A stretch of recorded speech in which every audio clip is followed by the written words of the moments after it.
Okay, guys, in this lesson, we're going to learn about arithmetic sequences. We're going to learn how to identify an arithmetic sequence. We're also going to learn how to write and apply recursive form and explicit form. So here's a few things you may want to jot down in your notebook that a sequence contains. So a sequence is an ordered list. Each of the numbers is called a term. The first term is denoted as A sub 1. The second term is A sub 2, and so on. The domain of a sequence consists of the natural numbers 1, 2, 3, and so forth. And we will talk about this a little later in the lesson. The range of a sequence consists of the terms of the sequence. When we graph a sequence, it is a scatter plot, a series of dots that is not connected. Arithmetic sequences are linear functions. The terms in the list increase or decrease by the same amount. This constant value of increase or decrease is called the common difference, and we're going to use the variable d to denote the common difference. This is the same idea as slope when we use m. So common difference and slope are interchangeable, so to speak.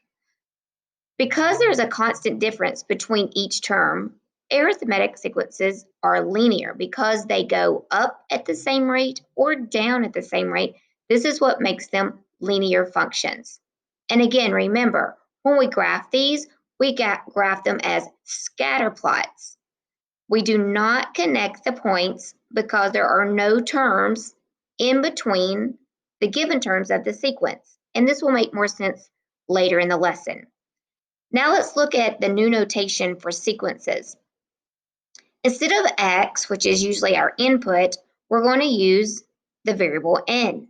So just think of x as n now. Then instead of y or f of x, the output is going to be denoted as a sub n. So again, instead of x and f of x, we're going to have n and a sub n. So again, just associate n with your x and a sub n as f of x, or again, y. N is your inputs, a sub n is your outputs. Let's take a look at this first example. We have a list of numbers. It is a sequence. Now, let's see if it is arithmetic, meaning it increases or decreases at the same rate. We go from 3 to 8 by increasing by 5. And then from 8 to 13 is another increase of plus 5. 13 to 18, that is plus 5. And 18 plus 5 gives us the 23. And we can continue on and on to find other terms of the sequence. So this constant change of plus 5 tells us that this sequence is arithmetic because it has a common difference.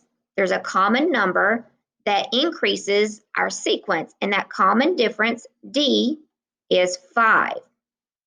So again, instead of using the word slope, we use the word common difference, and we use d instead of m.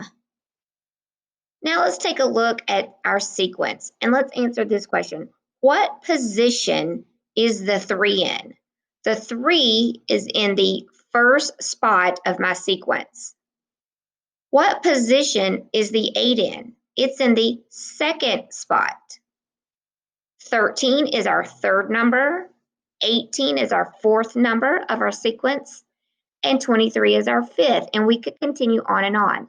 This goes back to what we were just talking about with domain of any sequence is always going to be the natural numbers 1, 2, 3, and so forth. So that is always your domain, the counting numbers, because in every sequence you have a first number, a second number, a third number. So the positions, so to speak, is your domain. These are your n's. So remember, instead of x, we're using n. The range, the output, the a sub n, is the actual sequence terms themselves. So my domain is 3, 8, 13, and so forth. Again, instead of f of x or y, we're going to denote these as a sub n, and our domain is n. So let's take a look at this example. We're going to do everything that we know about a sequence. So we just noted that our domain is our first number, our second position, our third, and so forth. The range is the sequence itself, 3, 8, 13, and so forth. Now, let's get used to using this notation. So a sub 1, okay, again, a sub n is talking about the range. So a sub 1 means what is the first number in my sequence? It's 3. So a sub 1 equals 3. A sub 2, meaning what is the second number in my sequence, is 8. So a sub 2 equals 8. A sub 3 equals 13. A sub 4, the fourth number, is 18. A sub 5 is 23. And we can use our common difference of 5 to locate the sixth number. So the sixth term, a sub 6, is going to equal 28. Let's write this in a table of values just to get familiar with the notation. So my n's are always 1, 2, 3, 4, 5, and so on. The a sub n are the outputs, the sequence itself, 3, 8, 13, 18, and 23. Now let's graph these. And remember, we're going to graph, but we're not going to connect the points. So our first term is 1, 3. So we have our first number 1, and here is 3. So let's plot that. Our second number is 2, 8. Then we have our third number is 13.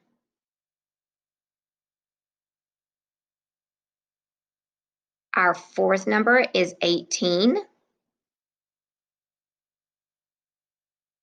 Our fifth number is 23.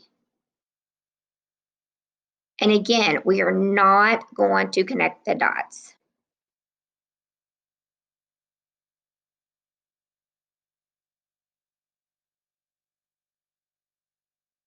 The reason is because is there a like 1.5 positioned term? No. These stand alone. There's no numbers in between except for what is exactly listed, each element. Okay, with these problems, let's see if the sequence is arithmetic, because not all sequences are arithmetic, obviously. So we're looking to see if we have a common difference. So from 21 to 19, that went down by 2. From 19 to 17 is a difference of 2, down 2. 17 to 15, so we can see these are going down by 2. So my common difference is -2. So this sequence would be decreasing. Number 3, from -8 to -5, that is going up 3. -5 to -2 is +3. -2 to 1 is adding 3 to get to the next term, and so forth. So this is arithmetic. So this common difference is 3. From 2 to 4 is +2. From 4 to 8 is +4. I can see I can stop now because I do not have a common difference. So this is not an arithmetic sequence. So there's no common difference. It's not common. Now there is a pattern here, but we're just looking to see if it's arithmetic or not. Number 5, from 1 to 4 is a difference of 3. From 4 to 9 is the difference of 5.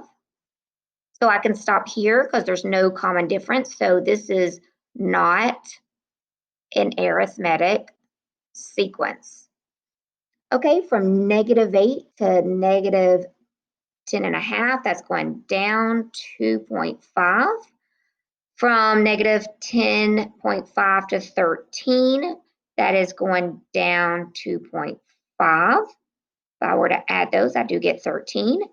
And then if I have -13 and -2.5, do I get -15.5? I do, so that's going down 2.5. And the same with this one. If I add these together, I do indeed get -18. So it is decreasing by -2.5. So this has a common difference of -2.5. It is arithmetic. So this is arithmetic. This is arithmetic. And number 6 is an arithmetic sequence. Okay, let's talk about the form recursive form. This is just a way to define a sequence. So if I didn't have this sequence, but I gave you the recursive form, you could list the first several terms and even on and on. So the recursive formula, again, is it just defines a sequence. It is not super helpful if I wanted to know like a term, like the 20th term or the 50th term. That's not very useful for this. Its use is, again, just defining a sequence. So there are 2 parts to the recursive form or recursive formula. We have this part, which just says it just gives us what the first term is in our sequence. And then the second part just tells me what I'm going to use to get to the next term. So this notation here is always going to be a sub n minus 1. This is this just means the previous term plus whatever the common difference is will give you that next term. So recursive formula is a fill in the blank. We are going to define what our first term is in the sequence. And then in this blank, we're just going to list the common difference. And all this means is to get to the next term, I'm going to add or subtract my common difference from the previous to get to that new term. So it is only a fill in the blank. We're going to fill in the blank of my first term. So here we start out with 3. That's my first term. A sub 1 is 3. And then this part just says my output, any term in the sequence is going to be the previous plus my common difference. And this common difference is 5. 3 to 8 is 5. 8 to 13 is 5, and so forth. So again, guys, it's just a fill in the blank. Recursive form defines the sequence. Okay, on number 2, we've already seen this is arithmetic. It was going down by 2. So you always make sure that it's arithmetic to begin with. Then a sub 1 is 21. And then the second part is any term equals the previous term plus -2. Or you could have just said a sub n minus 1 minus 2, whatever you prefer. On this one, it looks like we are going up 3 to get from term to term. -9 plus 3 is -6, and so forth. Yes. So my common difference here is 3. My recursive form, again, defining this sequence says let's start at -9, and then to get to the next term, you need to know the previous term plus the common difference of 3. Number 4, we are going, it looks like down by 5, so -5. So my common difference is -5. Recursive formula says let's identify the first term because you need to know the first term. And we also need to tell folks how to get to the next term. And in this case, we're going down by 5. the previous term minus 5 will give you the next term, and so forth. Okay, on this one, we have some fractions, but that's okay. So we're going from 1/4 to 1/2. So that is going up by 1/2. Excuse me, 1/4. 1/4 plus 1/4 would be 2/4, which is 1/2. And from 1/2 to 3/4, so we could look at this as what? 2/4 and 2/4 to 3/4 is going up 1/4. And then we're at 3/4 plus another fourth gives us 1. And then 1 plus 1/4 gives us 1 1/4, which is the same as 5/4. So we have a common difference of 1/4. To define our sequence, we have to tell everybody where to start. So my first term in my sequence is 1/4. And the common difference is always also 1/4. So the previous term plus 1/4 will give me my next term, and so on. Again, recursive formula simply defines our sequence. So if I said a sub 1 equals 8, and then to get to the term, you take the previous term and you add 2, could you list the first several terms? Of course we could. We would start with 8, and then the plus 2 would say the next one is 10, and then 12, and then 14, and so forth.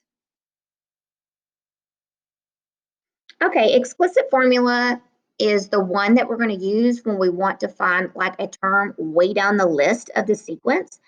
And we are going to end up converting it to what looks like slope intercept. But remember, we're going to be using a sub n instead of f of x or y. And we're going to be using n instead of x. And we're also going to be using d instead of m. But in the end, it's going to look like y equals mx plus b. But again, we would have a sub n equals, instead of m, we'll have a d, instead of x, we'll have an n, and then we would just say this is a sub 0. Don't worry about that right now. Okay, so again, we're starting out with our first example. We know this is arithmetic because it has a common difference, and that common difference is adding 5 each time. So here is our formula.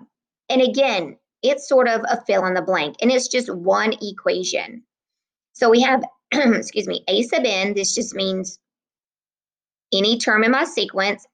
The way we're going to find any term is by knowing the first term plus my common difference, and then we always will have n minus 1 in our parentheses here. This just means we need to know one less term than the current term we're on. So again, all we need to know, guys, is our first term and our common difference. Everything else is going to be the same every time. And then we will use our math properties or algebra properties to create a more useful equation. So here we go.